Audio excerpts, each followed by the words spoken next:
네, 각종 건강 정보와 함께 최신 의학 동향까지 살펴보는 닥터 진료실 순서입니다.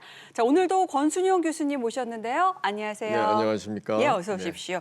자, 교수님 오늘은 어떤 이야기를 나누게 되나요? 네, 내년부터 이제 우리나라가 65세 이상의 초고령 인구가 한 20% 이상인 그러한 초고령 사회로 진입을 하기 때문에 이러한 병들을 좀 시스테믹하게 체계적으로 관리할 수 있는 그러한 체계가 필요하다. 그래서 오늘 그러한 일환으로 요즘 4차 산업혁명 시대에 있어서 어떤 견인차인 스마트 헬스에 대해서 한번 말씀을 드릴까 합니다. 네, 저는 이 스마트 헬스 하면은 스마트폰이나 스마트워치 같은 좋은 장치들이 많잖아요. 네. 그걸 통해서 건강 관리를 하는 게 좀 먼저 떠오르긴 하거든요. 네. 자, 그러면 스마트 헬스가 뭔지 또 어떤 게 달라졌는지 설명을 해주시면 좋을 것 같아요. 네, 스마트 헬스는 근현대 의학과 함께 최근 발달한 디지털 기술, IT 기술, 거기에 어떤 커뮤니케이션, 어떤 교통 소감이 소통이 이제 접목이 된 ICT 기술이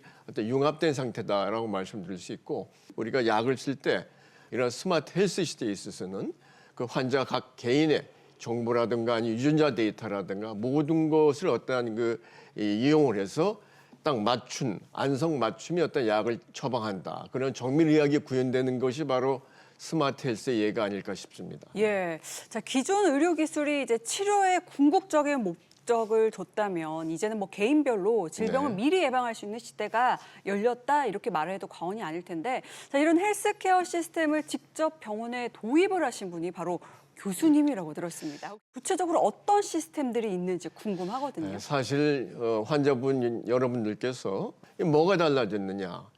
일단 로봇가 돌아다니는 게 스마트냐? 아니면 그러니까요. 뭐 키오스크가 조금 편하고, 예. 아니면 뭐 여러 가지 인증 시스템 들어갈 때 이게 스마트냐?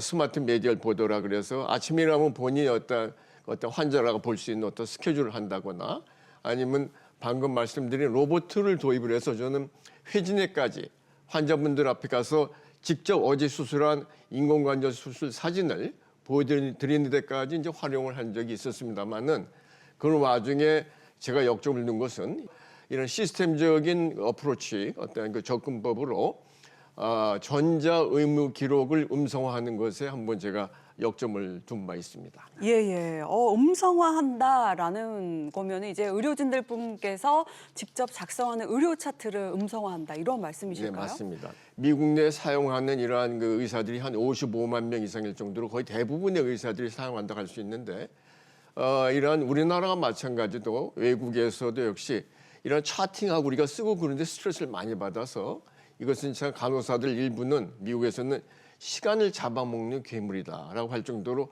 스트레스를 많이 주게 되었죠. 근데 이제 저희가 막상 도입을 하려고 그러니까 이런 문화적 차이도 있고, 우리나라의 어떤 병원의 어떤 여러 가지 면의 시스템도 다르고, 첫째 언어가 다르기 때문에 미국 시스템을 그대로 하는 것이 불가능했습니다. 그래서 이제 이거를 카이스트와 연관돼서 한번 이제 합동으로 개발해보자. 그래서 보이스 EMR, 즉 네. 음성 전자 의무 기록 차트를 개발하였고, 또한 전 세계에서는 없는 처음으로 음성 간호 의무 기록 차트까지도 개발하는 그런 계획을 올렸습니다. 네. 예. 덕분에 의료진들 분들은 이제 업무량이 워낙에 많은데 예. 그 중에서도 이 차트 부분에 있어서는 시스템이 구축이 되어 있으니까 좀 해방이 될 수 있었을 것 같은데 맞습니다. 반응이 좋았을 것 같은데 어떤가요? 이런 특히 코로나 팬데믹 상황에서 예를 들면은 우리가 레벨 D에 보호장구를 입는 상태에서 마치 우주복이 되거든요.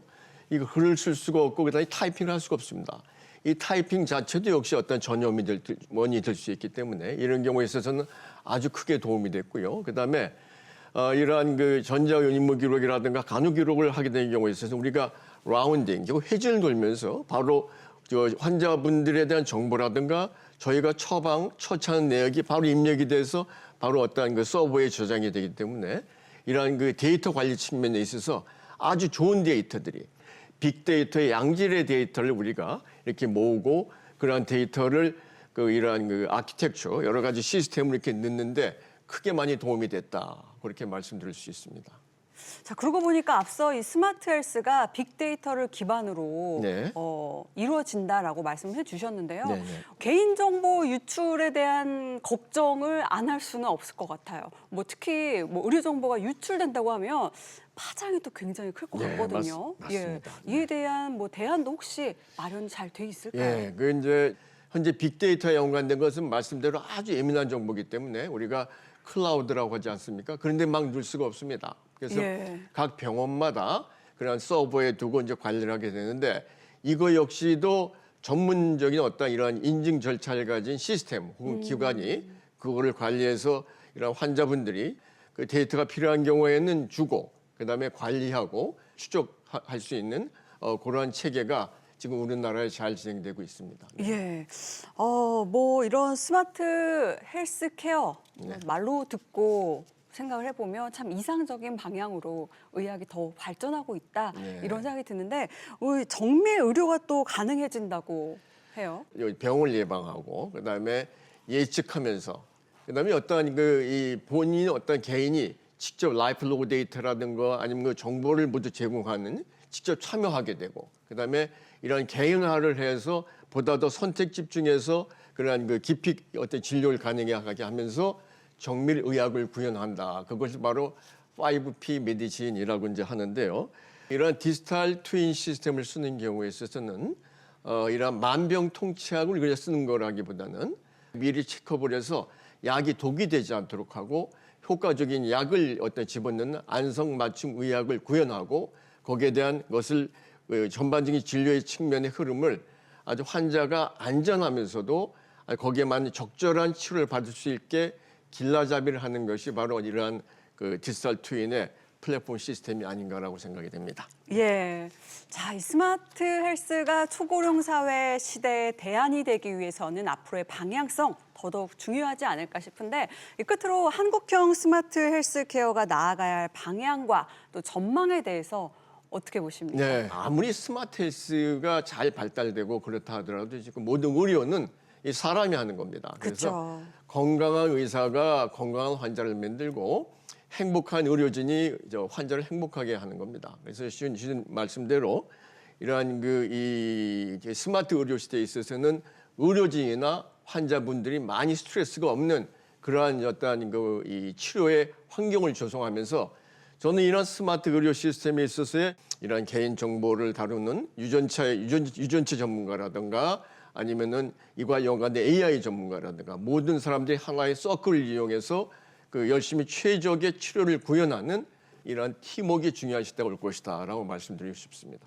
예. 자, 지금까지 권순윤 교수님과 함께 스마트 헬스의 현황과 또 앞으로의 전망에 관한 이야기를 나눠봤습니다. 고맙습니다. 네, 감사합니다.